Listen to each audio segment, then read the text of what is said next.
And it is certainly early morning. Yeah, I can see you're very tired.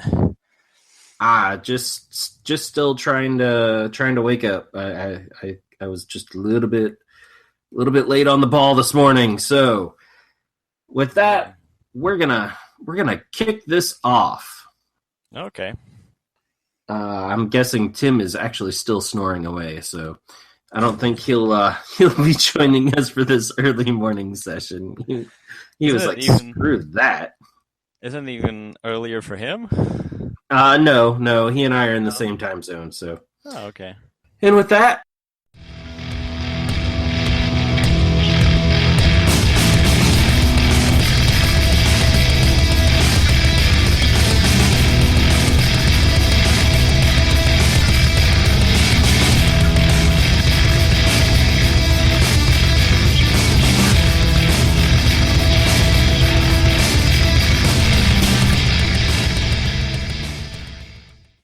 good evening, ladies and gentlemen.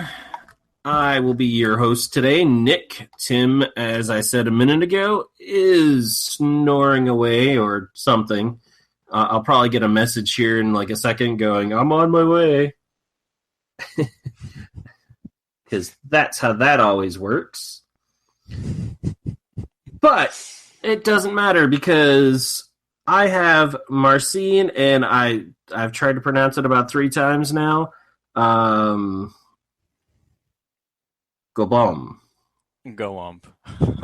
See, I knew that there was something else. Yeah, It's you just spelled switch the funny, and sound then I around. switch it around in my head. Yeah, don't worry Well, about that. You're doing perfectly fine for someone, who's a non-native speaker for Polish. So. yeah, see, that's why Tim was supposed to be on this episode. He's at least got the Polish ancestry, Oh, really? and comes from Wisconsin, so a lot of Polish descendants there. Mike Stoklasa from Red Letter Media, who do video reviews of movies, has a Polish-sounding name. I don't know if you've heard about them. That's a show I love to watch. They do Half in the Bag on movies. Always watched it before watching a movie, actually. The older I get, the more like reviews of entertainment I watch and read before actually partaking in the actual entertainment, which probably is counterproductive, but Depends on why you want to go see the movie. If you want to see the movie for whatever IP it comes from or something like that, then yeah, probably. Because then when they say, "Oh, it's unoriginal," it's just boy meets girl, girl gets kidnapped, boy saves girl, blah. yeah. But it actually turns out to be your favorite, or one of the Marvel movies, or the new Spider-Man movie or something like that. Then you're like, I don't care. It's still Spider-Man. Yes, it's still Spider-Man. I usually avoid superhero movies. I'm not much I'm not much of a fan. I actually really like schlocky action movies from the 80s and 90s, and the superhero movies have taken those pleasures away from me. And they're not making those same action movies. It is Yeah. unfortunate. Though I don't know, the Thor Ragnarok trailer came out, and when Thor is going into the arena, and then he sees that he's supposed to be facing off against Hulk, he's like, I know him. We work together. Shouts across this huge arena. Okay. It's I don't know that, and I'm a big Guardians of the Galaxy fan, but we're already segueing, and we haven't even introduced your company. Just that I can't say foreign last names very well. So, Marcin is owner of Phobos Foundry, Yes, that is true. and they have a product. Sweet, I got something right. And they've got a product called Shapeshift, Yes. which is, well, I got introduced to it at Adepticon by Ash Barker. For those of you who don't know, he does the YouTube channel Gorilla Miniature Games. Yes. We were talking, and he picked up this case, just a little cube, and he went, "Hey, have you guys seen this?" And Tim and I were like, "No." He's like, "Oh, this is cool. Check this out." And he pulls up the front. All of a sudden, he reaches in and he pulls this tray, and he's like, "Yeah." So it's a carrying case for miniatures. And then he proceeds to flip it upside down, which Tim and I both went, Yeah. but no miniatures fell off because Yes. it's a neat little product that actually will hold your oddball size miniatures.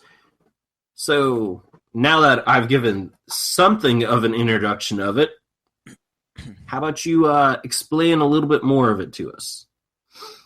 Right. So it works exactly as you described it, and the idea came to me when I switched systems from Warhammer to War Machine, and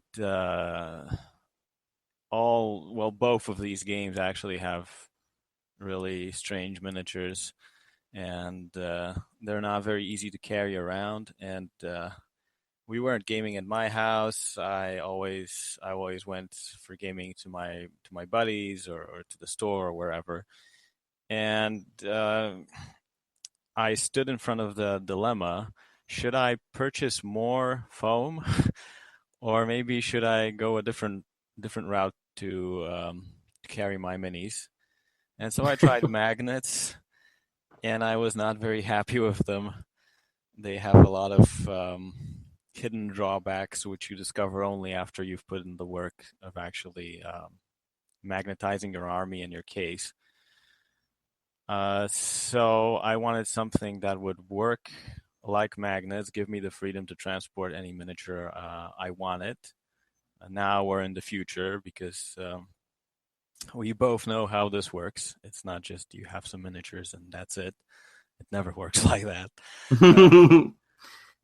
So I started, brainstorming ideas. How could I make the same thing, but without the necessity of converting my miniatures, of gluing magnets that would eventually snap off at the most inopportune moment, like on my way to a game. I had a Fiend of Slaanesh snap off, and I was carrying him sideways when I was at that time. I just glued a bunch of sheet metal to a Games Workshop plastic case, and it wasn't a good idea because he snapped off and he destroyed my other miniatures, and these were metal models, so it made it even worse for me. And it seemed like this idea of having grabbing a model by a base seemed solid to me. Just not touching any other part of the miniature, because if it's touching any other part of the miniature, then it might constrain the size or the shape or whatever. So it would work like magnets in that way, that it grabs the model by the base, and it should really hold the miniature down, like pin it down. Not I don't know if you know this, but magnets have different forces depending on the direction in which you pull. So if you have a model uh, perpendicular, let's say if you're working against a magnet perpendicular in the direction in which it's attached to a sheet of metal, then it has the highest pull. But sideways, it doesn't work so well. And I'm talking about rare earth magnets, of course, because there are also ferric magnets, the type which you use on your fridge, and those are just not for miniatures unless they're plastic and you're very careful with them. But they don't have enough pull to really make me feel comfortable when I'm when I'm traveling around with them.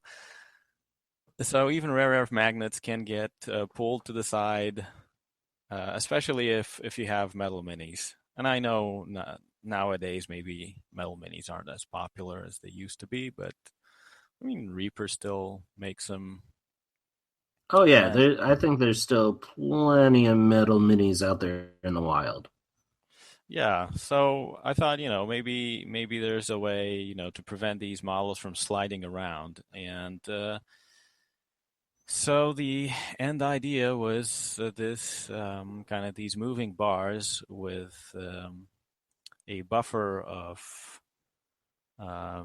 made of rubber that would, hold the mini in place. The shape of the bar would hold the base, so the base would never fall off. And then you'd have the rubber that would prevent it from sliding around if you had like round bases, which everything is now round bases. So didn't used to be. I'm still butthurt about Age of Sigmar, actually. uh, but yeah, so that was the main idea, and then I had to make it so that you could adjust it freely to accommodate any base size you want. And now I'm working on a development that would allow you to carry models without bases also, because it's actually quite easy to do. But I didn't start out with that because War Machine obviously has bases even for these huge models, and that was my kind of starting point for making the product. So yeah, I made it. I decided maybe with introducing something new, um, maybe it would be nice to make it look kind of make it stand out. So I decided to make the trays out of black acrylic, which is kind of a cool black mirror effect, and the cases, the cubes are also black matte with kind of a electric blue logo on it, and I think it's nice. People who have it say it looks nice, Having and seen it in person and played with it a little bit, it does look really nice. Um, Ash, I know was definitely worried about the corners and edges, so he did put yeah, some black tape on it, which looked pretty good. It was the kind of nice looking tape to help make sure that he wouldn't bash it against things too much. yeah. There are people. 'Cause I done in my life I did different things, and we had at a time I was traveling with a band, and each time we would set up the sound, the all the cables would be taped, with gaffer tape. Everything would be taped with power tape. Um, and I think Ash is of the same mentality. Um, at least from what he told me. He told me that he actually tapes everything he can to protect it. Uh, but yeah, the edges did come out sharp because they're glued just like that. So it's it's a mean looking product with sharp edges. You can cut yourself with it probably. Uh, but we are making now we're making a bag with kind of foamed walls to uh, to replace these boxes. All right. I think those will be more user friendly, but they won't look as well. I think this was all for effect. Yeah, no, like having had a chance to see it in person and all that, it does. I really like how the little black case looks. Um, and I keep saying little. I don't know the dimensions right off, but somewhere around about 10 inches by 10 inches. It's a cube. Um, Yeah, it's about 10 inches. and and it actually has a lot of room on the trays and all that. So, there is a lot of space for whatever miniatures that you're bringing. Ash had a bunch of Wormahorde stuff in there and some Frostgrave things. And the great part is because of how the system is, you just put your miniatures in there, you secure the bar that holds it down with the rubber, and they can be different sizes, so, or Yeah. heights and all that, because you're holding them down. They might have, some people might have a big axe that they're holding up, and Yeah. you don't have to worry about that, like with foam rubbing on it and paint chipping off. You don't have to worry if Yeah. it flips over because it's nice and secure there. Yeah, that was the main idea, just to be able to hold these miniatures of various sizes because it is really annoying nowadays what manufacturers come up with. It's great also in a way, but the designs for miniatures have gotten crazy, absolutely crazy. I remember in the 1990s, there wasn't as much variety as there is now. And it's all down to the progress of technology. We can now have resin miniatures, and you can do some crazy stuff with resin. You can do crazy stuff with plastics, and the end result is you just buy a miniature that's I don't know 12 inches in height or something. Like Privateer Press's Archangel for Mm-hmm. Legion of Everblight or something like that, and there you go. You buy it, you assemble it. Maybe you paint it, if you're the ambitious guy. Uh, and then boom, take it to the game. I dare you, like I double dare you. How are you gonna do it? I have, and all the time, manufacturers come up with these miniatures all the time, and you're, you are going to buy them because they are supremely cool, especially if they're for your faction or whatever gaming system. Some people, I mean, many people just buy miniatures because they like them, even if they don't game. All right, so then you have to carry them around. So foam in that way is very impractical because to make it safe, you'd probably need a custom cutout from a company like Battle Foam or someone else, and then you're ordering, a sheet of foam and waiting for it to arrive, and then you have the sheet just for one miniature, for example, if you're using the example of the Colossals and Gargantuans from War Hordes. Uh, and if you're doing magnets, then you have to magnetize the base. You have to make sure the model doesn't slide around. Might be good if you're, taking it, I don't know, just taking the car, maybe. I've seen some people use plastic IKEA boxes for transporting magnetized armies. Yep. They just glue some sheet metal to the bottom of it, and then but that's no way to carry your miniatures outside of taking the car. I mean, it takes both of your hands away, and it's I don't know how to describe it. It's just it seems very strange to me as a solution. It kind of it harkens back to well, it's kind of a what I use to describe magnetizing miniatures, especially since I did it myself. It's kind of a do-it-yourself project, right? Yep. It's not a ready-made solution you buy that works. It's just kind of uh, buy this stuff, make it work for yourself, do it. You know, if you like it, that's fine. If you don't like it, that's fine also. 'Cause, no one really cares. And then I also had this adventure with magnetizing. I bought some miniatures from Mantic Games, Okay. to make. I wrote an ebook on assembling miniatures. Uh, that's free to download off on my website. And I wanted to, use pictures. These are promotional materials. I didn't want to have pictures of miniatures, designs that belong to a big company that's going to sue me, and I'm going to go to jail for for my hobby projects.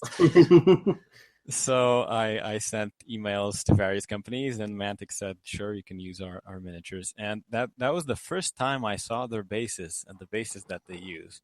And I have no idea how people magnetize those.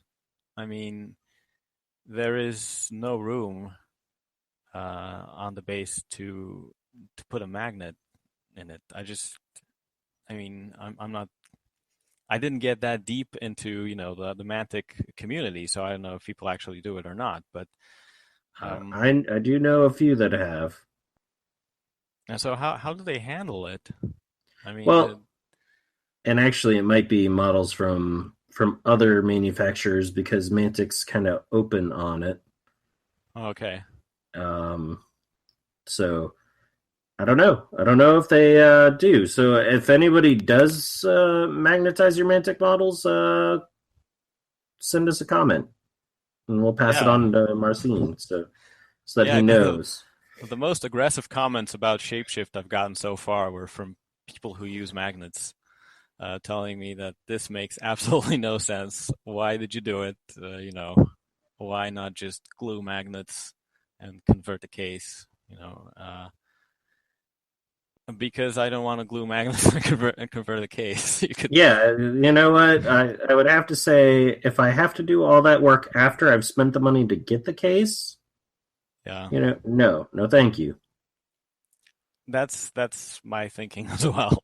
So I understand it's not going to be universal, and not everybody's going to agree, of course, because there's a lot of people, well, especially in the wargaming community, who like do-it-yourself projects and they like doing stuff. But for me, I personally prefer to use my hobby time for assembling and painting miniatures. I never did much terrain work, but if I did, then that's another thing I'd prefer to do rather than goofing around with some Quora questions or what's the website? Instructables, I think. Do it yourself Yep, 7. Instructables. Yeah. There's tons. Yeah. How No, do I how do I understand. glue a sheet, of metal to a plastic, and then it depends on what kind of plastic you have.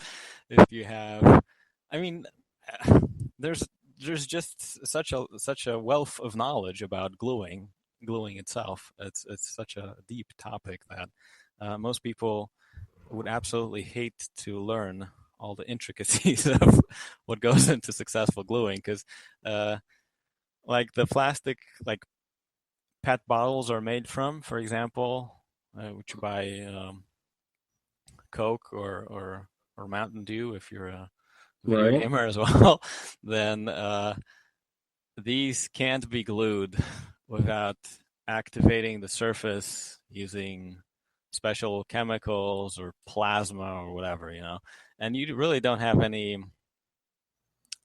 kind of guarantee from IKEA, for example, that the plastic box you buy from them isn't going to be made from polypropylene, for example, which is chemically so resistant that you have to activate the surface in order to be able to glue something to it. And if you want to glue a sheet of metal to that, I mean, you can see just from our conversation right now how anal you can get just to get the basic things done. I know that the successful ACASE Kickstarter ended recently, and that was very popular because I think the reason it was so popular is because it did all the work of the converting the case. You don't have to do it anymore. You can just Right. buy it, right? But you still have to glue the magnets, right? The sets that they offered, you get with our case like 60 magnets or something, Yep. Have fun. I'm not trying, I'm not trying to diss people for doing this stuff. I'm just trying to, convey my reasoning for why Shapeshift exists, why I made it, and why I prefer to use it to other solutions that are available. This is my kind of reasoning. And that's probably one of the greatest things about the hobby and all that is there can be a couple solutions.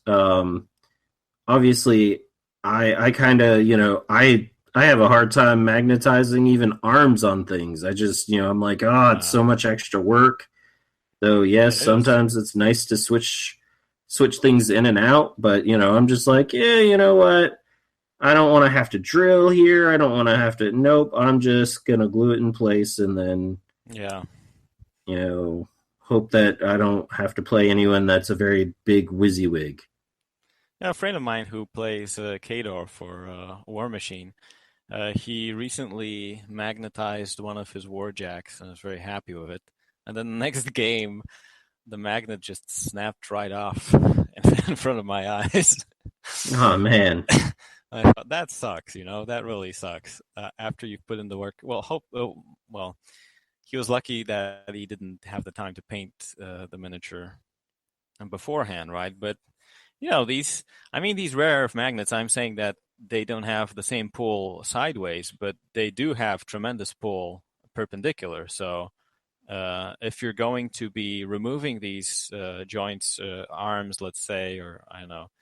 In War Machine, it's especially popular because the miniatures, have a lot of what they call overhang, and they extend beyond the base. And you want to put two robots in front of each other, or a beast and a robot, and you can't because they just they take so much space outside of the miniature that it's actually impossible to do. So people magnetize the arms, for example, with weapons or something, and they can remove them for a game to place the models, because placing is everything, or used to be everything in Mark II at least. Is it not as much in Mark III? Well, now if you don't place your models correctly, then you're an idiot. then if you didn't, you were inexperienced because you couldn't pre-measure, right?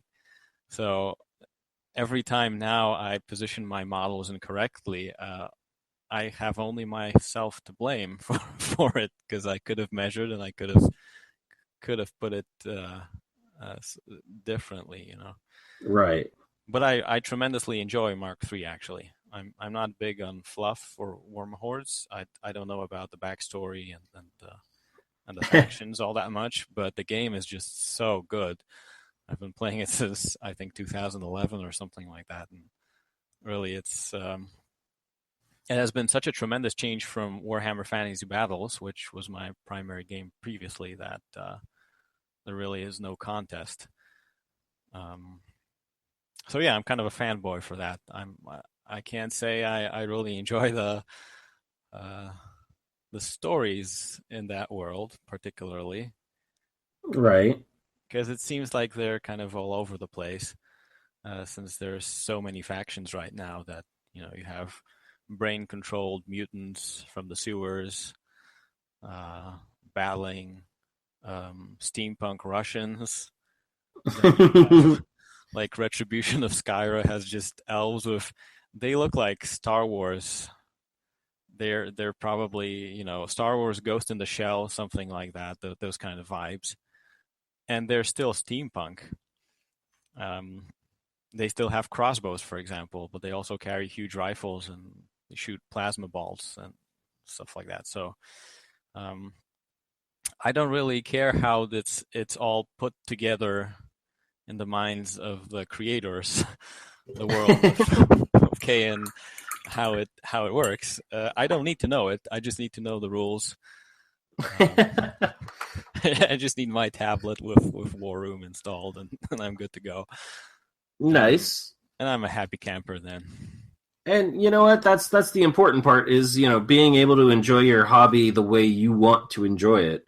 If you don't feel the need to know all the rules, then why do you need to know all the rules? Yeah, then you play Age of Sigmar. Sorry. Or no, sorry, not know all the rules, but know all the fluff. That's what I meant. You know, Yeah, the background stories, there's so much of it nowadays, and you have Games Workshop has the Black Library, obviously, and they constantly put out new comic books and books and stuff like that. So keeping up with all that is a that hobby in itself, right? it is. It is. There's people that have dedicated years to just knowing all the background. You know, there's people that Yeah, just kind of narrate it on Facebook, or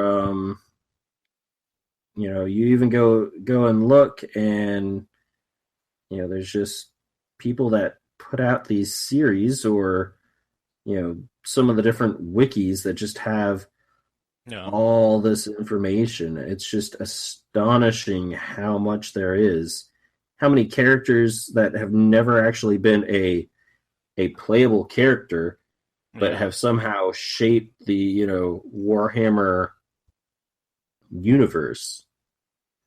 Yes, that's definitely. I mean, you just have to look at the success of the video games that have the Games Workshop licenses in it. It just has so many fans, and you just know that there aren't half as many people playing the games, the miniatures, right? But uh, just on a video game forum, try to find someone who doesn't know what a space marine is. Oh It's yeah.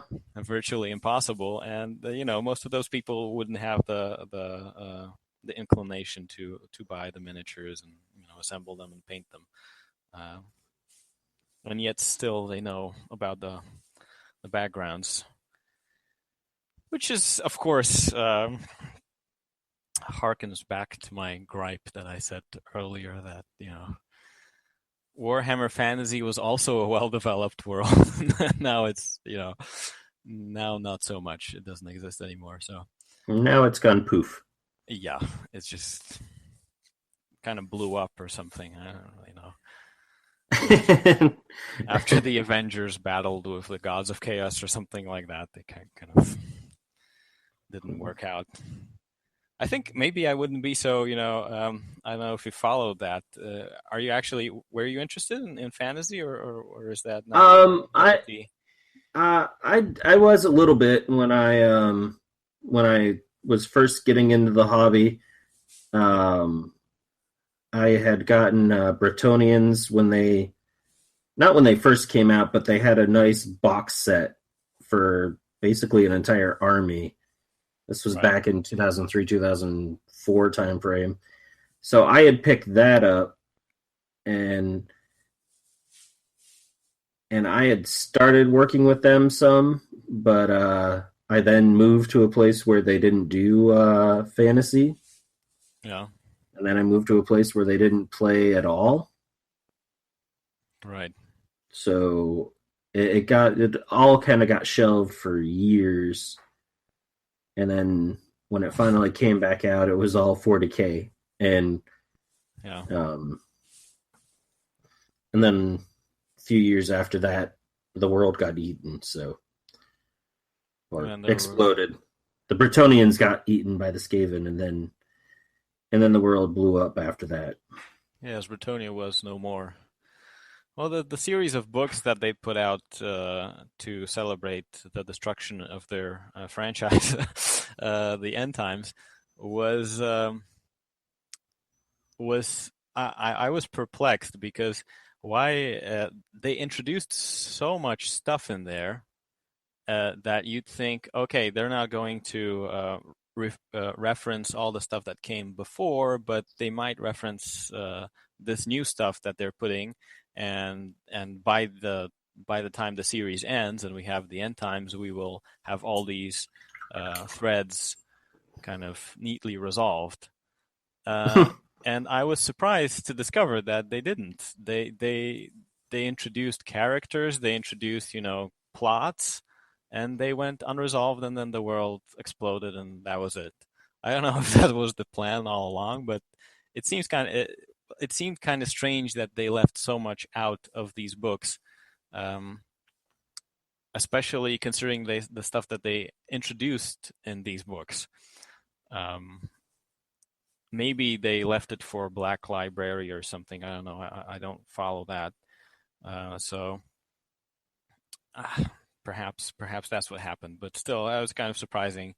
Here's a character. He's gonna go do something, and then the character is never mentioned again, and the world explodes, and that's it for that. There was an elven world outside of the world created by some kind of elven goddess or something like that, and uh, she sent one of the elves there, and then that was it. That world, that world also got destroyed by chaos, and it wasn't mentioned ever again. So there were all these kind of neat little, snippets, things you'd like to see. Okay, that's interesting. What's going to happen with that? Then nothing happened with that. The world ended, and Chaos. Chaos. Yeah. Now there is a bad guy world and a good guy world, and they just kind of invade each other, and they don't live on the same planet even. So the notion of corruption by chaos went out of the window. And so the dark fantasy aspect of it kind of. I might understand the fact that their franchises, considering the fact that they Games Workshop likes to, target young people and kids because they have a lot of staying power later on, if they remain interested in it. But I can understand the fact that all their franchises were so, bleak and dark. That's just not the kind of stuff you tell your parents about when you're, I don't know, 12 or 11. Enthusiastically, you won't tell them about the Ordo Hereticus and wiping planets out because of the mutants. Just we're gonna exterminatus this planet. Why? They had a gene stealer on it. Just a gene stealer? Well, if there's one, there's a lot more, and the only solution to that is just to nuke it from orbit. just to take out the planet. Yeah, just easy. I'm playing a faction which conducts mass genocide regularly. This is fun. Mass genocide is what we're known for. Yeah, we just kind of walk by and go, you know what? We don't like the way you smell. Goodbye. But it's still kids friendly because it doesn't have any sex anymore. No Slaanesh. Yeah, no Slaanesh. He's gone. Don't worry about him anymore. Don't worry about that guy. No one liked him anyways. I actually have a Demons of Slaanesh army, just for just waiting. Yeah, for fantasy, it's never gonna. That's the real heart of this. This is why you're really mad at Age of Sigmar. You're yes. like, but I've got a Demons of Slaanesh army. Yeah, I also have a Dwarfs army. And now they're called something. I don't even know what they're called. With Steamhead Duardine or something like that. So there's the Fire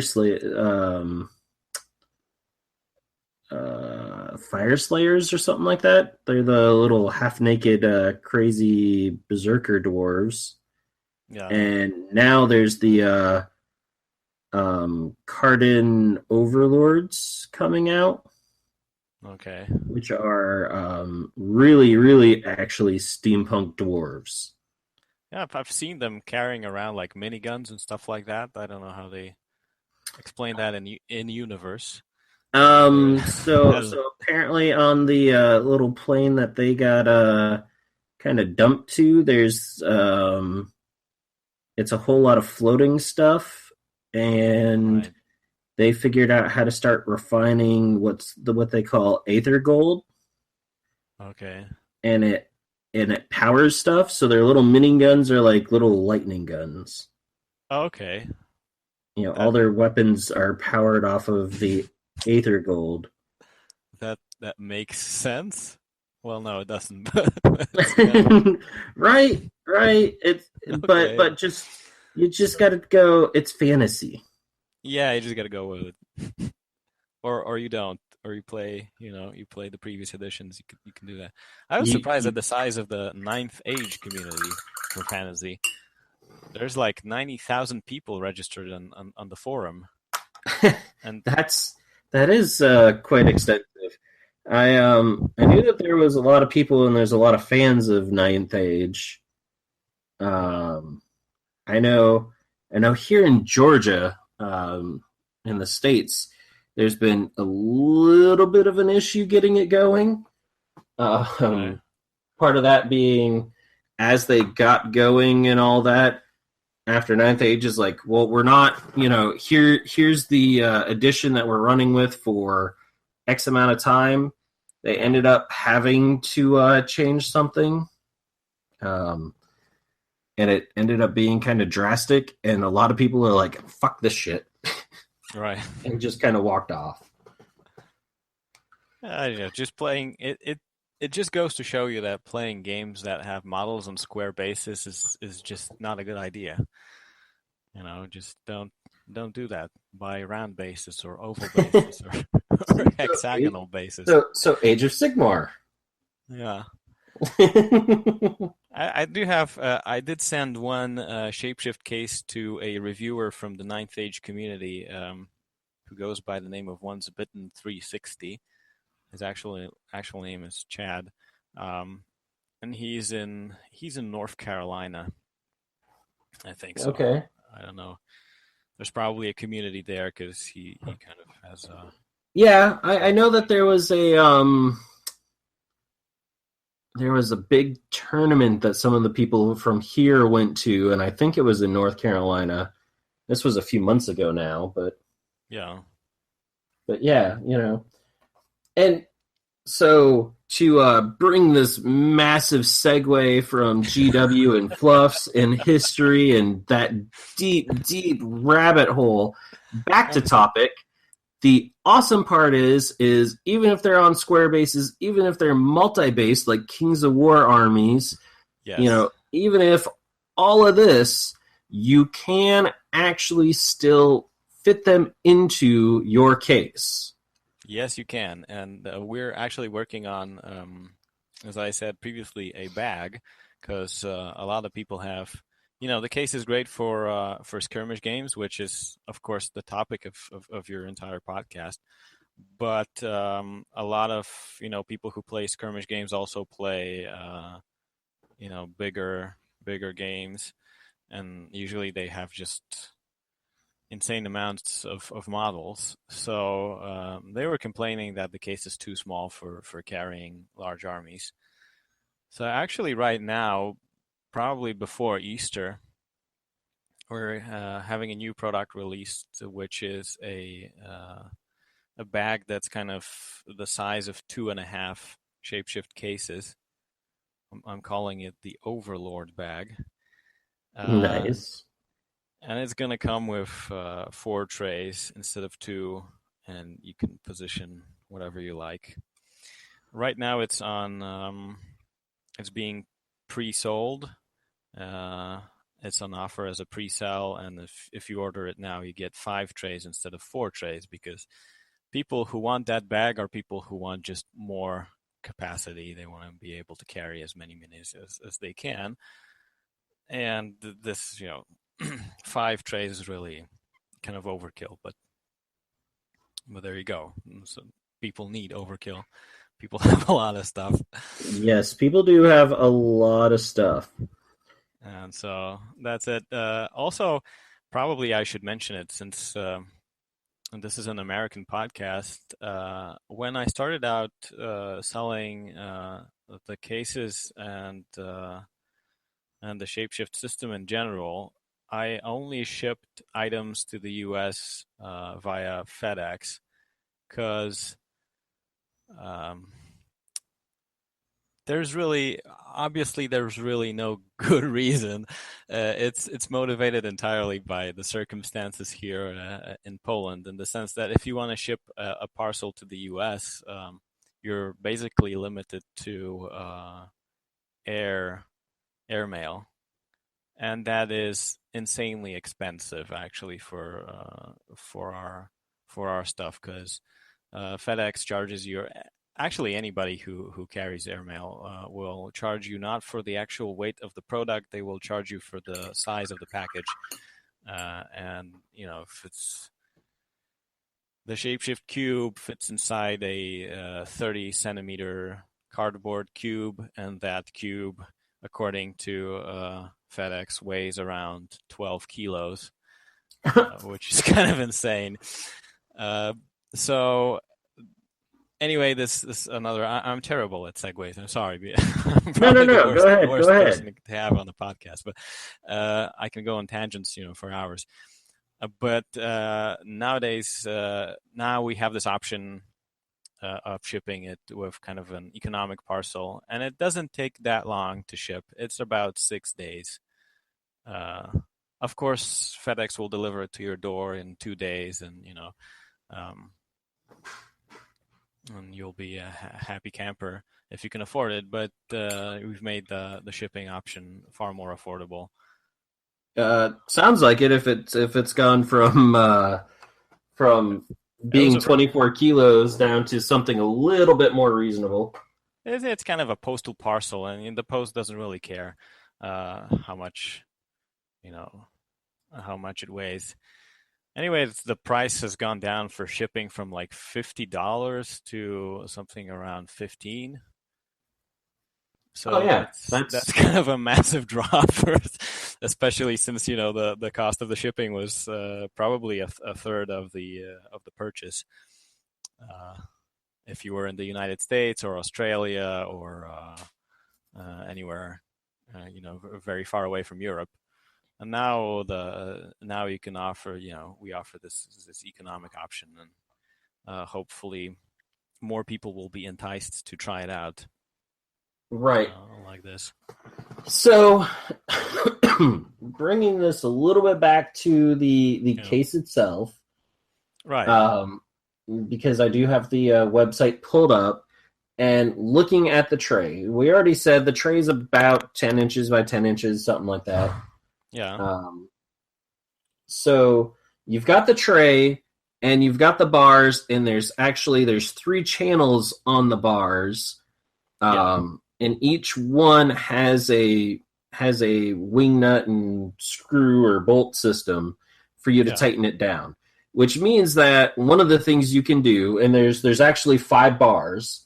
Yeah. So there's lips all the way around this. So on the back and the front of the tray, you can put your miniature under that lip and then put a bar against it.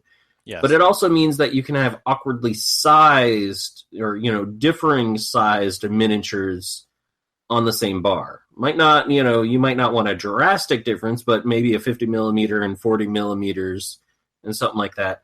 And they can all still get, held in place because you just kind of move the bar, at an angle and then screw it down, locking it in place.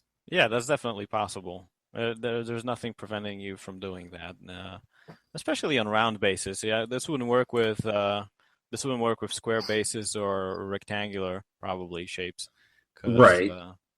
that would limit you. But if it's round, then of course you can do that. There's one thing. The case has three slots for the trays, but the bag is going to have like 15, I think, or 17 at various heights, to just really go hog wild with the options of the height of the models you want to put in there. We went kind of a different technology to do this, and now it's possible to have just a lot of options.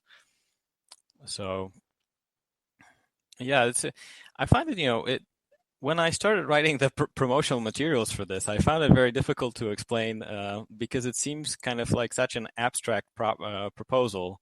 It's a simple mechanism. Like you might say, it's really simplistic actually, because it's just a movable bar with there's no fancy locking mechanism, with springs or anything like that. It's just you tighten it yourself. but then it seems, it's kind of very difficult to talk about it because you talk about models of various heights, with various shapes, and it just doesn't speak to the imagination at all. You have to have a lot of pictures illustrating the principle actually to make it work. That's why I sent quite a few cases for review because I just wanted to get some materials of people using it. Uh, And yeah, no, I totally get that because having seen it in person, and now looking at your larger case, I'm like, okay, so go from 2 to 4. So does that mean there's 2 separate rail systems in there, and then it can hold up to 5? that's something. This was, as I said, this was a pre-order. I just put it out there just in case. Maybe someone wants it. Uh, Maybe they're sold on the idea, but they think that the case is too small. So I just wanted to tell the world, yes, I'm working on a larger thing for you, and if you want it, you can order it. And actually, some people did. It does not have the interior, right? It does not have pictures of the interior. The bag is not finished in the presentation on the site, but it will be the first kind of feature complete with everything. Bag is going to be ready either today or tomorrow, and I am going to update this presentation with kind of a more in-depth look at how it works. It's it's the same system as with the case. It has just slots. Just you have a lot of slots alongside the height of the bag. So that's the chief difference. And you have two. I don't know if you can see the pictures.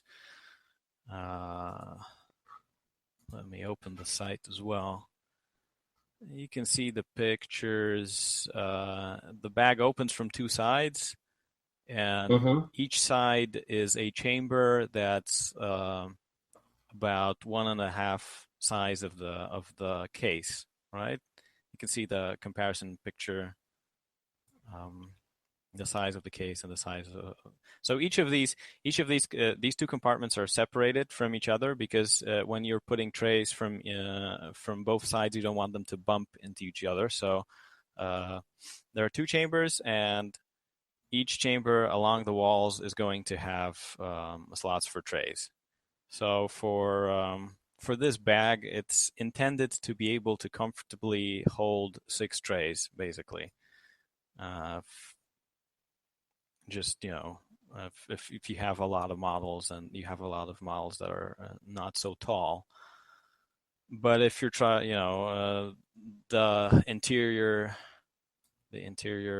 dimensions of this, um, the height is around, I don't know what is in inches. Let me convert this really quickly to centimeters to inches. 35. It has 35 centimeters inside of height for the trays, and that's 13.77 inches in imperial units. So that's the amount of space you have for putting stacking trays on top of each other, and then it's doubled because you have two chambers, and there's a huge kind of pocket on the side with a zipper. And you can put all the stuff inside. All your books and stuff like that. Yeah, mostly it's so big because I wanted to be able to put books inside and tablets because a lot of people use them as well nowadays for gaming. A lot of games have apps now. They do, and I find it a blessing and a curse. I generally like having the physical book in my hand because Of I just course. I just generally find it so much easier to find whatever I'm looking for. Oh, for sure. I agree. I agree with that. But For checking rules, I think tablets are horrible. Um, it's just not the same, just not the same experience. Tactile. It's a book has this distinct design that allows you to open it at any page you want, right? Which electronic media does not have. You have to input the page, and you have to know which page it is, and you have to know which exact page is the table of contents. It's a pain in the ass, basically. To It certainly can be. I will give GW for all the little bumps and bruises. I'll give them for lots of other things. Their digital books, codexes and all that are pretty amazing. You usually are able to quickly reference rules and all that. And while I was still playing GW games, I didn't even own the big 40K rule book other than digitally. Because 90% of what you needed to reference, it had basically a link right there. You looked at a unit's profile and you just clicked a button and it told you what that rule was. So you didn't have to go searching high, low, or in between to find anything.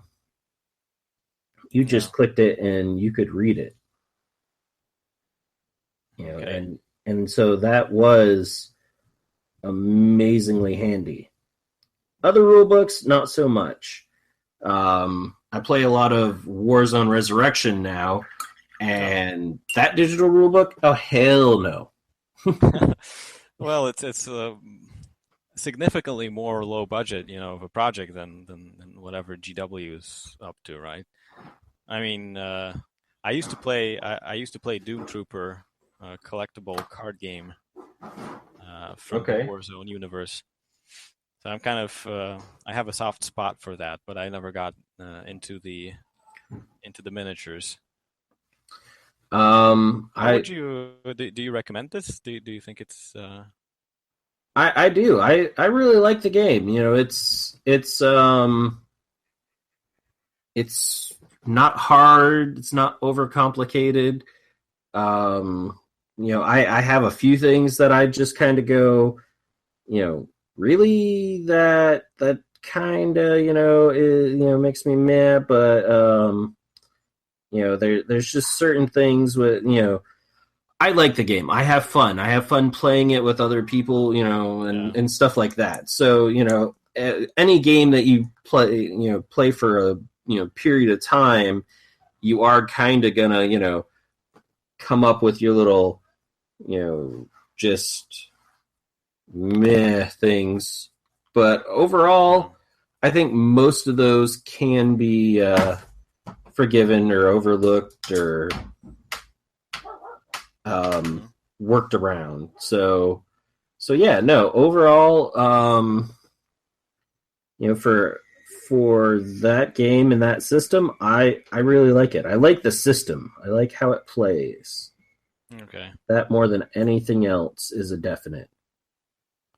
Yeah, there's. I'm actually starting to think I'm not as well versed in all these smaller games, but I'm starting to think that we've reached like a point of, or we're fast approaching a point of saturation for people willing to play all these complex board games and tabletop war games. It seems like there are so many right now that they're being played by the same people, if you know what I mean. You usually have a lot of games, right? You play this, you play that, you play something else, and I'm wondering, about whether there's an option of pulling new people in, who wouldn't be interested in the olden days, for example, of Warhammer, wouldn't be interested in Warhammer, but nowadays might be kind of lured with the promise of something else. And you're right. You hit on a topic that we've hit on a few times, and we're both in a golden age of gaming for the fact that you have a lot of smaller games, and I can go just off the top of my head. There's games like Wild in the Streets, which is a little gang, lost youths fighting game, and it's simple, it's fun, but it's not going to be your main game. Yeah. Relic Blade, for as much as I love it, and they just came out with a campaign system for it. So Yeah. there's a little bit more to it. Isn't necessarily going to be your main game. That or Uh, Arena Rex, Guild Ball, even Blood Bowl and stuff like that. There's things to it to make you want to play, yeah. but it's only for certain people is it ever going to be a game where you keep playing. Like it's the only game you play. Yeah. You know, Mm. but they're lighter games that are fun to play for the reason that they are light. They're Yes. easy to consume. But then you do have your more, you have your 40K, your Warzone, your Kings of War, Yeah. your other games that are mass battle, and they're going to take your focus and they're going to take your time and energy to Yeah. play and play properly. Yes. Definitely. So, And and they kind of end up, vying for your time, basically. Between should you focus on the smaller project, or should you continue doing something big for an they army? they do and they don't vie for your time in the fact that for prepping it and stuff like that, but I don't know. I don't know anyone who's ever played 40K and has ever been done painting everything they have. Well, that's probably impossible.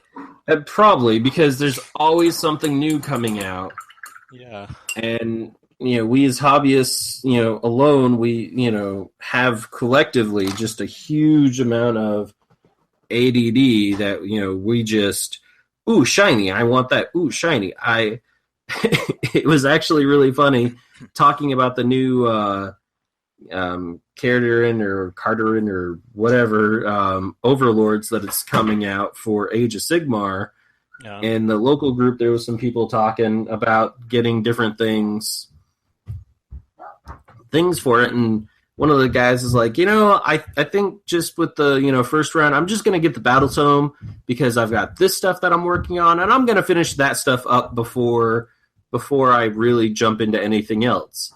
And I replied, and I'm the consummate wise ass. I'm like, that doesn't, that's heresy. I'm smelling heresy going on in here, because somebody saying that they want to finish painting stuff before they move on, that's not allowed. You can't do that. We're dispatching Ordos Hereticus personnel to your residence because obviously you're a gene stealer. Yes, so your residence is going to be exterminated. Yeah, because Everybody in there. we don't accept that you want to finish painting stuff We don't before you take get into kindly to something your kind around here. else. Exactly. Yeah, so yeah, and yet there are groups online dedicated to just that. Like, hey guys, let's not buy anything new until we finish painting something. I remember people giving themselves points for finished miniatures that they would kind of collect the points, and that will allow them to buy something new. There was a guy on the Cool Mini or Not forums that did that for quite a while, I think. I would have to say I might need to do that for myself. Not I'm that I have a problem at all. I mean, I just I'm start just so many things and have such a backlog of painting that I would have had to paint like 100 miniatures a day this year to reach what I said was my goals. But yeah, I'm looking for actually in the near future of joining a group like this, because if I don't have any accountability, then it's just never gonna stop. I mean, I have so much stuff from the 1990s that I've never painted.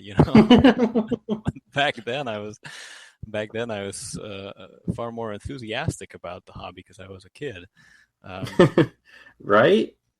and still, it just never got done. Just never.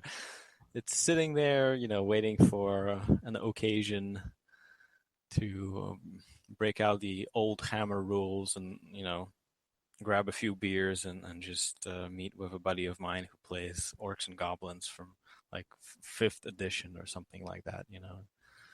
That is the one thing I will give Kings of War is Kings of War as a game, and I don't mind Kings of War as a game. I will throw that out there to begin with, because I don't want to seem to be bashing it. I've played it a few times.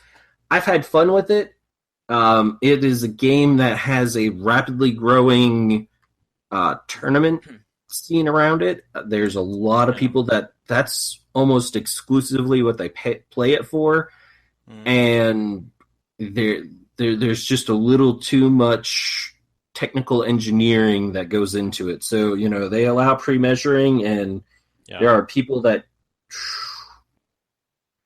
far surpass me in anal retentiveness of how they measure and stuff like that. I like Kings of War because you can put it on a timer, and my goal is, if I'm playing at this many points, this is how long I have on the timer, and I want time left by the time the game's over. Yeah. And there's people that they don't like playing it like that and stuff like that. But Kings of War is great in the fact that Mantica said you're free to use whatever models you want for our game. Yeah. And so it gives so many people a reason, especially when they really start getting into Kings of War, to start experimenting and playing and diving into more than just this. There's this unit in the book.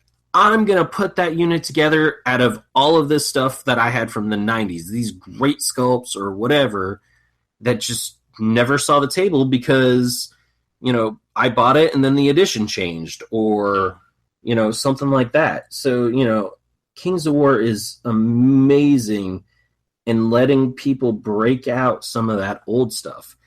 Yeah. And that's the other thing that I love seeing now. You've got games like This Is Not a Test and others that say, hey, bring your minis. I'm just putting out rules. Bring your minis. So this is not a test for, the post-apocalyptic fans. You've got Frostgrave for your fantasy folks. And there's many, many more. And there's some that are like, hey, yeah, we put out these minis, but we also have the rules. I was just talking, and it's got to go up soon, but it's The Roots of Magic by Grand Arcanum Games. Yeah. And they were talking about the fact that, all the rules, all the cards, all that are free and open. Yeah. He puts out a line of miniatures, but it's just his passion, and he wants cool miniatures for the game. If you already have cool miniatures, use what you have, because here's the rules and all that for free. Just go with it. Yeah. But, I also put this out, and so it gives such a dynamic, and it does, it allows you to go and grab all those oddball miniatures and stuff like that.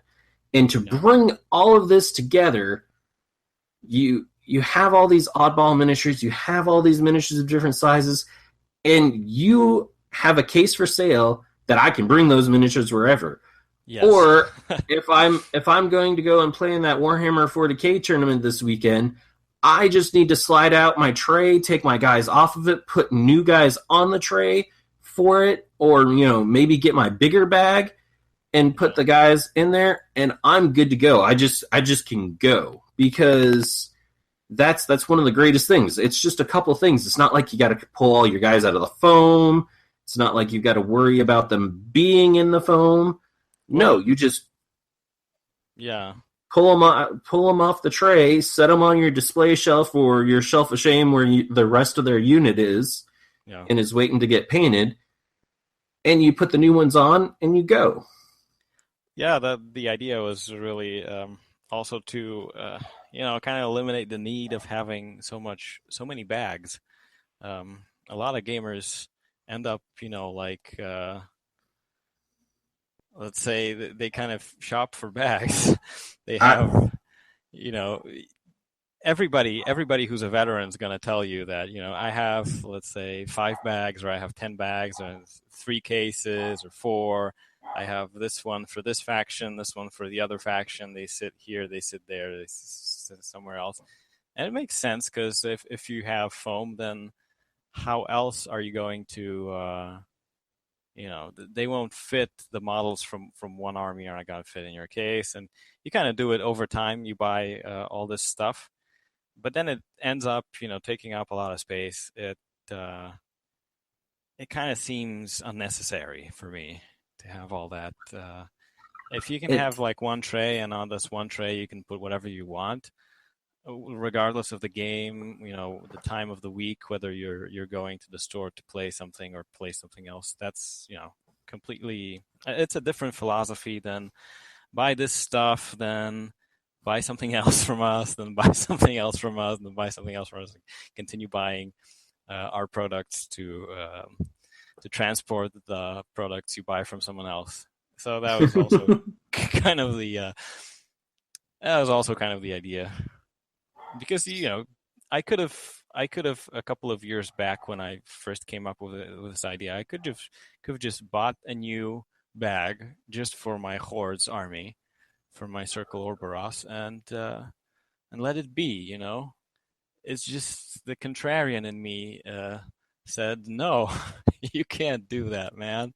You owe it to yourself to come up with a different solution that's on your own terms, and that's the end result. Now, anybody can have a case or bag in which they can carry whatever the hell they feel like, and you know, and not have to goof around with gluing magnets and snapping magnets snapping off from miniatures, stuff like that. right. That was in a And very yeah, roundabout way. You've managed to eke out yet another bit of info about my product on your podcast. I am really terrible at this. I'm just kidding. hey, now, come on. I've grabbed your hand and gone. We want to go down this rabbit hole. Let's do it. Yeah.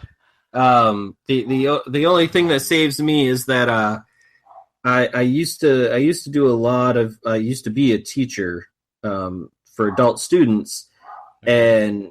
and that was where I had to learn to discipline myself to somehow, because they're adults. Yeah. And at first I was teaching a lot of adults, but they're 18 years old and they just went through military boot camp. You're Okay. not really adults at that point. I mean, you are, but you're not. Right. You're still really young. And so it used to be massive segues. And so I've had to learn over the years how to try and bring everything back on topic, Yeah. because there's nothing worse than finishing a day and going, I need to make up all this work tomorrow. And Yeah. the difference is when you're a teacher, it's you got a deadline of they are testing on this day. I don't get to get an extra, the deadlines don't move. Yes.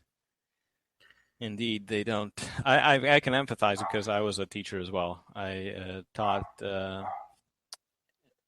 English at the university when I was a PhD student, and that was a very different experience from when I taught people English just privately, because the private students would be, adults, people who are interesting, and people who want to talk about what they like, what they don't like, and stuff like that about their job and whatever.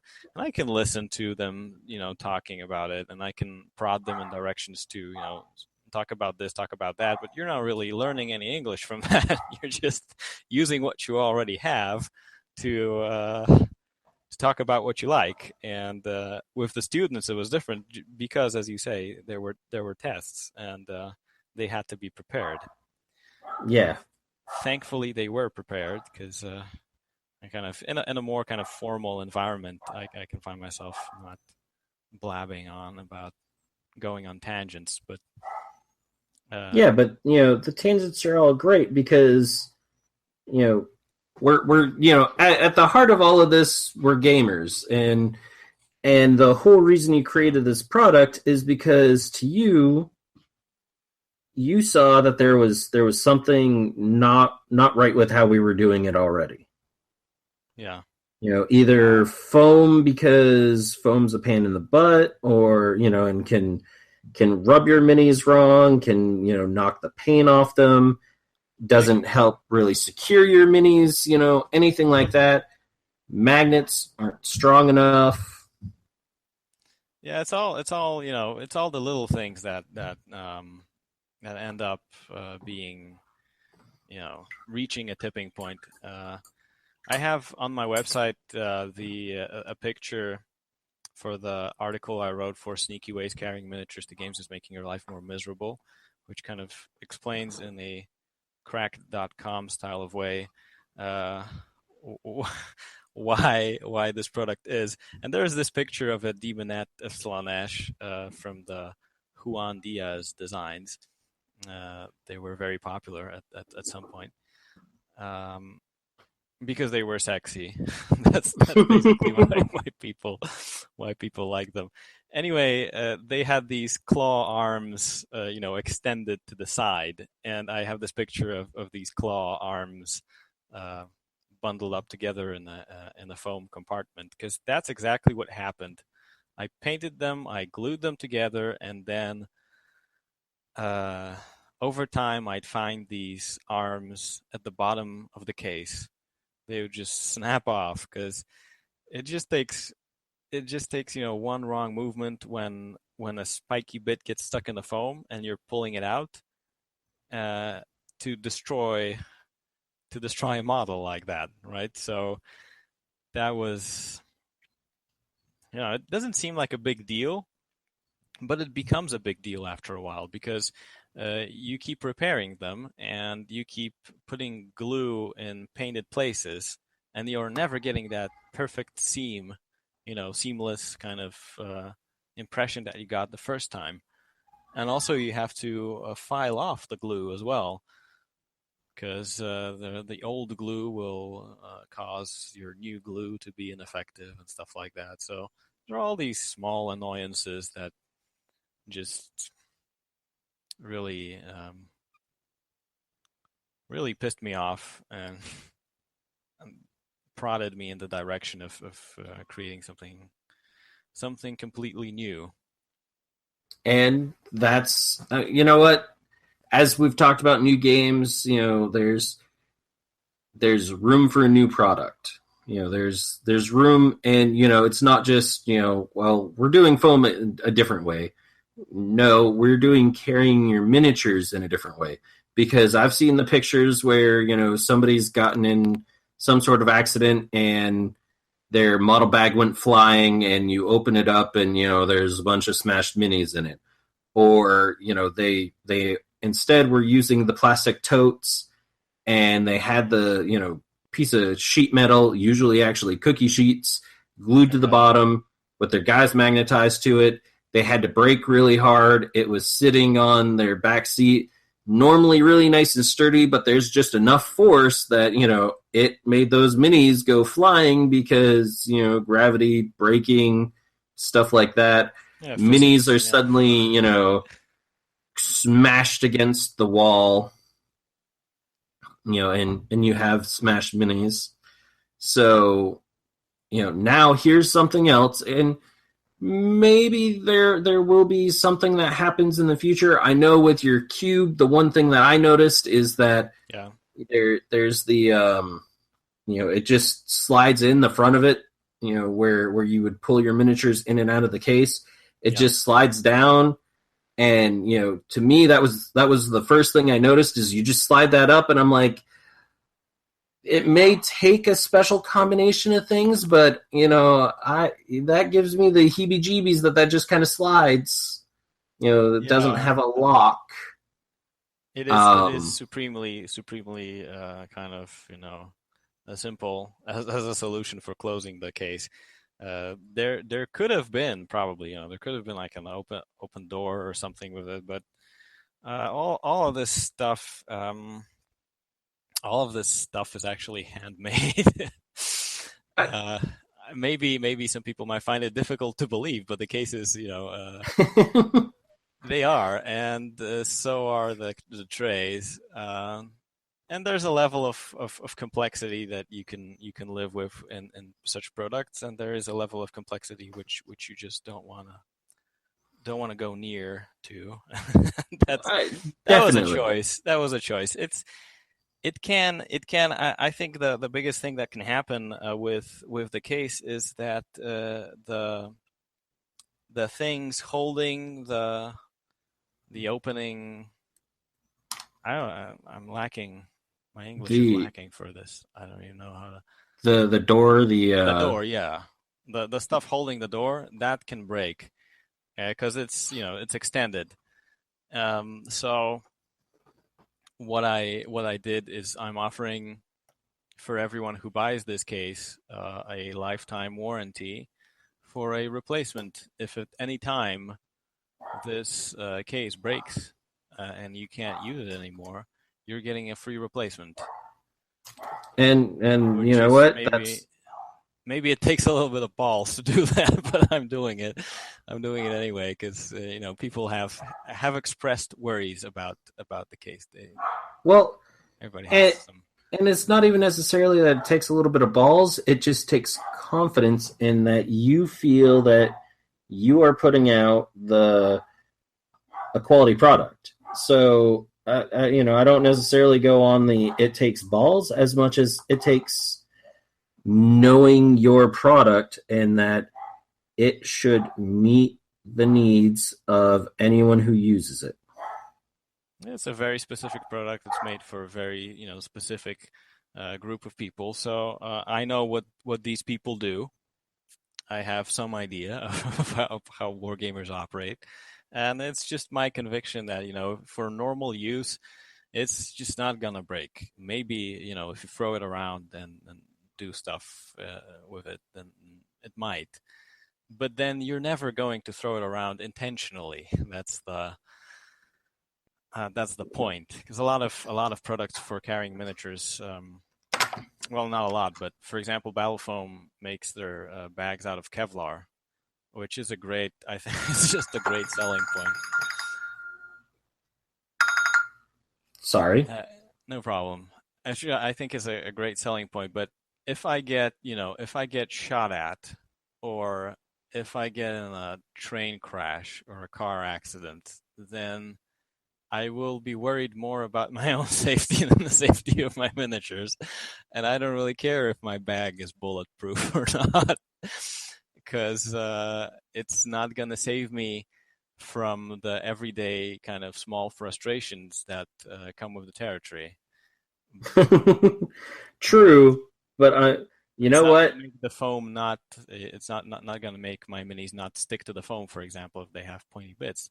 It's just going to mean that the bag itself is going to be, I don't know, maybe if you're in a war zone or something, you can protect yourself with your bag, but still, well, yeah, I don't want to be, I don't want to sound, bitter about it, but it kind of seems strange, a strange option. But you can do it. Modern technology allows you to have bulletproof miniature cases. And you know what? It is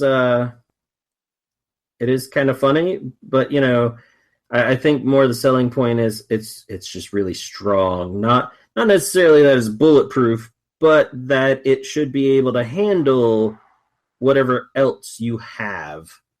Oh, for sure. Whatever else you put it through. And actually, I had to buy a new case coming back from Adepticon because I had so much stuff, and instead of bringing an extra large suitcase and just paying for it on the way, I was like, no, I'm just gonna only buy a little bit of stuff, and and then I bought like a 12-inch sailing ship, and there was people that gave me games. I mean, there was just so much stuff that I was like, I already came maxed out because I brought podcasting stuff. Yeah. I don't even know where I'm gonna put this stuff. And so I ended up buying another battle foam bag, and I still had to cram stuff in there and fit it in. It was really funny because for some reason going through TSA, my pirate ship that I had set off the alarms. They wanted to inspect that ship. Okay. And there was this big line of people with me, or not with me, but waiting to get something inspected. And so I had to wait through like 4 or 5 people, and they were going slow. So by the time I get up there, the guy pulls it out, and he's just kind of looking at the bag. He couldn't even figure out how to open it to begin with. And I'm like, all right, point on the bag. Where's the offending object? And he points to the bottom, and then he kind of points to the top. I'm like, okay, there's a couple little things right there at the top. But at the bottom of that bag is a pirate ship. And somebody behind me went, what? And I went, it's a pirate ship. Arr! we're getting they don't like whatever they're smuggling. There might be illegal drugs hidden in the pirate ship. You never know. I mean, kind of a realistic thing when you say it's a pirate ship. It makes it a little bit more clear. But yeah, so I was going through, and as I'm going through, because I can hear the people muttering behind me as I'm like pulling this stuff out. It was like a freaking clown car of a battle foam bag, and I'm just pulling all this stuff out. They're like, holy crap. And then so people are like crowding to see what else is coming out. And I finally pull out the pirate ship, and they're like, holy shit, it's really a pirate ship. Who'd have thunk? And Tim, he was sitting there, and he was just rolling because we were standing there, waiting. And I'm like, it's probably the pirate ship. He's like, yep, it probably is the pirate ship. What was so offending about the pirate ship? Did they inspect it closely, or was it? No, actually, the funniest part is that I think the TSA guy would have let it, move on, after just seeing the box that it was in, except for there was so many people paying attention to him by that point in time that he's like, oh shoot, if I just tell him to go, then they might start trying to yell at me for, just letting him go. Yeah. So we've got to get the pirate ship out of the box, and we've got to swab the bag to see, do the bomb test or whatever. Oh man. It was, I was rolling because we had extra time before our flight. So, we weren't in, too major of a hurry, but yeah. Yeah. The adventures with TSA, I wouldn't know because I never went to the States in any way, so I don't know whether the legendary flying controls are so bad. You know what? I would actually say that that the most fun I've had was actually with the Germans when I was going through Germany at one point in time. Okay. I'm going through, and I get up to I get up to security, and I had a Zippo, which you can't carry anything that has butane. Yeah. Okay, I forgot. I think I was on my way back to Kuwait at that point in time. I was working in Kuwait. Okay. And so I think I was going back because I had come through with it, and I'd actually gone through Frankfurt and through that airport carrying the lighter, and nobody said anything. Yeah, because in Kuwait nobody would. Well, when you go through Frankfurt, you have to go through the security no matter what, basically. Yeah. So going back through, they caught it, and so there I got security checked, and okay, well here you go, da da da da da. Moving on, I go, so they inspect all of my stuff at that point in time. I'm like, okay. Then I move on a little bit forward, and all of a sudden this German security guard, and I swear they picked him just because of his sheer size. Because it's like this big corridor. This guy steps out of this little like sectioned off area and just blocks this huge corridor. And he's like, "You." And he has this mohawk and everything. I mean, I'm just like, I started laughing when I saw him. I was exhausted. I just started laughing. I'm like, what now? They just inspected me. He's like, "You've been randomly selected for an inspection." Oh. Awesome, let's do this. So I step off to the side in this little, semi-enclosed area with this guy. And I mean, like the classic muscle man and everything. He's wearing his security guard shirt and it looks like the buttons are going to explode. His sleeves are about to tear off. And I'm like, let's do this. And so we get over there and I'm just laughing. And then I get like a little bit more forward, and then somebody else is like, "Hey, you've been selected for a random, I'm like, "Did you guys just like radio each other? Is this what's going on right now? Are you just like, hey, that's an American going to Kuwait. We need to screw with him." Yeah, well, I hear that the Germans as a society are not very pro-American. Maybe that was the point. I don't know. I lived in Germany for 3 years, and I had a great time. I never really ran into anyone that didn't like Americans. Of course, I was in a heavily Americanized area, but You remember that, maybe you don't, there was this ancient South Park episode in which Garrison invented this kind of gizmo for traveling, which he called the It.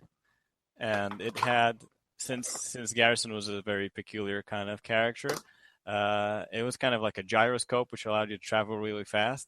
But he put electric dildos going in and out of a person's ass and mouth to control it. And when he was showcasing the product, people were saying, "Well, this is it seems kind of awkward, right, to use." And then another guy says, "It still beats going through airport security." And then it takes off. The product becomes immensely successul and popular. That's so sad. It is. It is. All right, so we've definitely kind of run over time here. We're at about an hour and a half, and we normally keep it to about an hour. So I will give you a few minutes to go ahead and spread the word of where people can find you. Okay. So if you're interested in buying a case that adjusts to your miniatures instead of you adjusting your cases to miniatures, go to phobosfoundry.com and see what we have on offer. You can right now order either the smaller case, which has been to Adepticon, or you can order the bigger bag. The bag is going to have a new presentation put on the site in the coming days. You can also see all the reviews that we've had so far in our What Are Other People Saying tab. And as a bonus, I'm offering a free ebook, which is around 55 pages exclusively on gluing miniatures. That goes into the technicalities of gluing and what you can do to make your gluing more effective, because I have some experience in that area. So you can go to phobosfoundry.com and either order our products or get some free goodies. Awesome. And you can also be found on Facebook, right? Yes. Shapeshift? Shapeshift, Facebook.com/Shapeshift Miniatures. Because Shapeshift is kind of a popular name for fitness products as well. So I had to narrow it down. There's some gyms named like that. So, all right. Yeah, we're there. I'm responsive. You can write us, write an email at support@phobosfoundry.com if you have any questions, or you can call on Skype. There's a number on the website that you can use to contact us. Awesome. Well, Thank you for coming on the show. Thank you for having me. Yeah, no, It's been a pleasure. I'm glad. I'm glad. Actually, most of our guests do walk away saying that. I'm not sure if there's any that have said anything different. Um, but I love it to kind of steal Ash's line. There's a lot of awesome stuff out there. A lot of stuff from great companies that are small, and just kind of helping in whatever way we can, even though our fan base may not be very large. I don't know. They don't talk to us. I've heard your last podcast, the Adepticon Roundup. You guys went into the fact that people aren't responding in any way, either positively or negatively. It's always hilarious. Well, you know what? At Adepticon, as we were walking around wearing the Skirmish Supremacy shirts, there was a few people that came up to us that were like, "Hey, we know that podcast. We really like it." So that was a little bit of vindication because, as we joked about in that episode, we almost never hear anything from people. Yeah. It's just a very, very quiet, and part of that is, I do it myself because, I'll listen to a podcast on my way to work. So, by the time I get to work and get into work and get settled, I'm not planning on, going and calling them or, writing that email, even though in the back of my mind, I'm like, I want to do this. You get busy, especially at work. So I get it. And I appreciate it whenever, our listeners do interact with us. And I love it when we have, great guests that are putting out awesome things because, it's a little bit hard to talk about, a case because, you think a case is a case is a case, but at the same time, it's doing something different. And I hope for the folks that, we've kind of highlighted that, especially, some of the more in depth and the segues that then led back to, more examples. Yeah. I think, for people who are interested in skirmish games, I can really recommend what you can buy right now from us. This is what I recommend. In case of people who have bigger games, I recommend you wait for the bag because it's going to be much bigger. Though if you pre-order now, you're getting a free tray. So anyway, I think, in terms of podcasting, it's good that somebody actually does it. So if you're resilient, psychologically, and you can do stuff and not expect like tremendous feedback all the time, please continue doing this because that's what makes the community alive, and it's a great way. Nowadays, there's so much stuff in the world. Someone needs to go through it, sift through it, tell me what this is, tell me whether I should. As I said in the beginning about watching movie reviews more than movies, tell me if I'm wasting my time or not with this, right?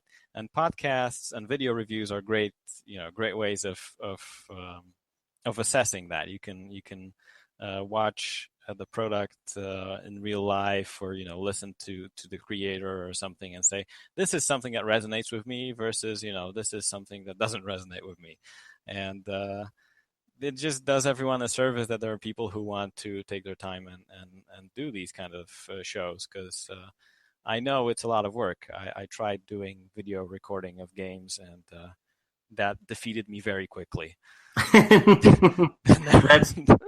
That's actually one of the next forays. I've got a video introduction to some series that I'm going to do. I do plan on making it as well podcast friendly. Though the actual games and all that and some of the things, you just need video generally. I mean, then again, there's people that, narrate well enough for you to follow a sports game. So maybe if I work it out properly enough, I can do that as well. We'll see. But yeah, no, definitely. Thank you for coming on. No problem. Thanks for having me again.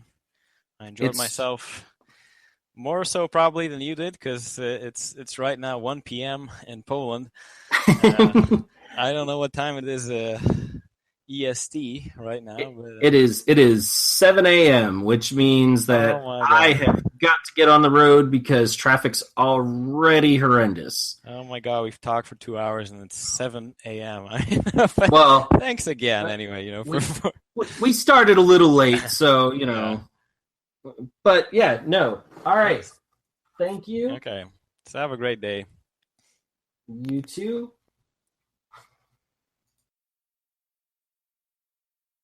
Thanks for listening to another episode of Skirmish Supremacy. To see more of the antics that Nick and I do, you can check us out on Facebook at Skirmish Supremacy.